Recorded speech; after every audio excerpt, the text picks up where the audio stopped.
often maintenance is looked at as like, hey, go repair that, go replace that, go turn, this knob over there. But what I heard from you and what I know too is that the maintenance and reliability industry requires a lot of critical thinking, a lot of problem solving.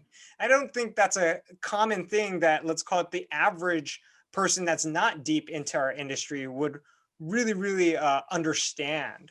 How do leaders within companies really promote this critical thinking aspect, this critical thinking within a team? And ultimately, how can leaders really stay on top of developing and improving their own critical thinking skills? Critical thinking is a life skill, in my opinion. It doesn't just stop at maintenance. It benefits everything that you do in your life.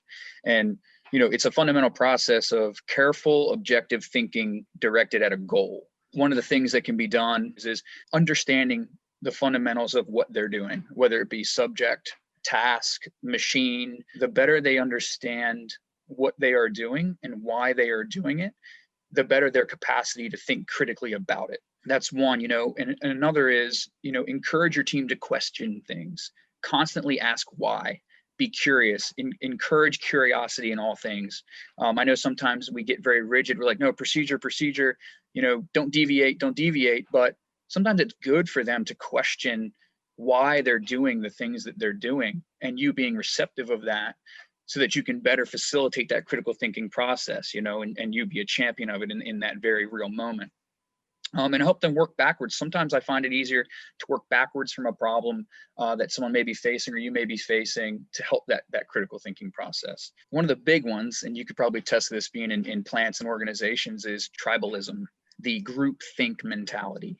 And whether for good or for bad, it's important to be objective and to, the saying, think for yourself, block the noise and gather and reflect and rationalize your thoughts on your own in certain capacities, right? I'm not saying don't be a team player.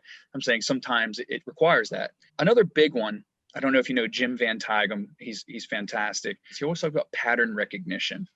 And pattern recognition is invaluable, whether in personal, professional life, maintenance or not maintenance. Being able to understand and recognize patterns allows for some very good thought-provoking ideas, whether it be machine failures, repair information, past work, all those things. Pattern recognition is super important. And the last thing I'll say in this aspect of it is it's important to understand that no one is thinking critically 100% of the time. You can't, and that's okay. That's why it's a skill that has to be trained. 9 times out of 10, the reason that people don't think critically 100% of the time is because of emotions. That's kind of the overview. That's why I like to lump them together, because the things you can apply to other people in critical thinking, you can apply to yourself.